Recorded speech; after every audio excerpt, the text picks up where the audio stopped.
आचार्य श्री हरिदास ठाकुर जन्म से मुस्लिम थे। तो जब मुस्लिम राजा को पता चला कि ये हमारे कुल खानदान का होते हुए भगवान का भजन करता है, हिंदुओं के देवता को गाता है, समझाया बुझाया, नहीं माने तो फिर कहा कि इसको मृत्यु दंड दो। तब किसी सेनापति ने कहा कि बोले मृत्यु दंड तो बहुत सरल होगा, इसको फांसी पे लटका देंगे, इसको क्या 2-4 मिनट दर्द होगा।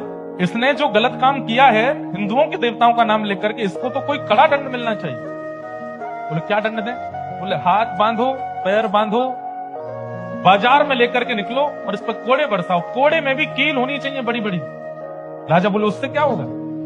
बोले बाजार में जब बच्चा बच्चा इसको देखेगा, लोग इसको देखेंगे तो कल को कोई भी, अरे मुस्लिम तो क्या दूसरी जाति के क्या, हिंदू भी अपने देवता का नाम लेने में घबराएंगे जब देखेंगे कि ये दंड मिल रहा है। तो राजा ने कहा यही ठीक। हरिदास ठाकुर पर जब कोड़े मारे जाते थे तो रक्त की बूंद नहीं निकलती थी, पिचकारियां निकलती थी शरीर से।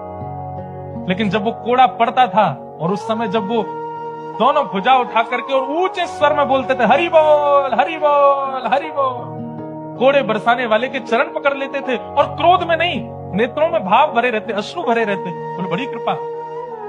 मैं तो चाहता था कि मैं ऊंचे स्वर में नाम गाऊं, लेकिन मैंने पूरी ताकत लगाई, इतना ऊंचा स्वर मेरा पहले कभी नहीं प्रकट हुआ जितना ऊंचा स्वर आपके कोड़े मारने से प्रकट हुआ।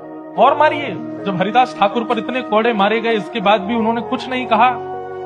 महाप्रभु जगन्नाथ जी को आवेश आ गया और तुरंत सुदर्शन जी को आज्ञा की है, जाओ जाकर के इन म्लेच्छों को नष्ट कर दो, और इनको ही नहीं, इनके पूरे पृथ्वी पर जितने म्लेच्छ हैं सबको नष्ट कर दो। बाजार में कोड़े बरसाए जा रहे हैं और उसी समय आकाश में एक सूर्य तो थे ही, दूसरे सूर्य प्रकट हो गए। एक सूर्य जो स्थित सूर्य हैं, उनसे भी तीव्र तेज वाले सूर्य साक्षात सुदर्शन जी आकाश में आ गए। और जैसे ही वो सुदर्शन जी नीचे पृथ्वी पर उन म्लेच्छों को नष्ट करने के लिए आने लगे, हरिदास ठाकुर भुजा उठा के रोने लगे, नहीं जगन्नाथ, नहीं महाप्रभु, ऐसा मत कीजिए।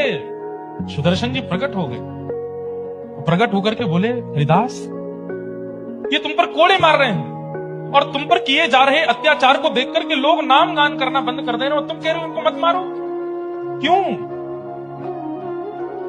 जरा हटो तो, मुझे देखने दो इन लोगों को।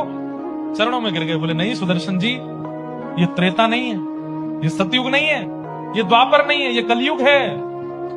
आपने त्रेता में उद्धार किया है, आपने द्वापर में उद्धार किया है, आपने सतयुग में उद्धार किया है, कलयुग में उद्धार नहीं। कलयुग में तो स्वीकार करना है, सबको स्वीकार करना, सबका कल्याण करना है। सुदर्शन जी महाराज शांत हो गए। महाप्रभु जगन्नाथ जी से जाके बोले हरिदास ठाकुर ही नहीं मारने दे रहा है। महाप्रभु जी बोले ये मेरे भक्त हैं, ये अपने ऊपर अत्याचार करने वालों को भी क्षमा कर रहे हैं, बोले ये कलिकाल के भक्त हैं।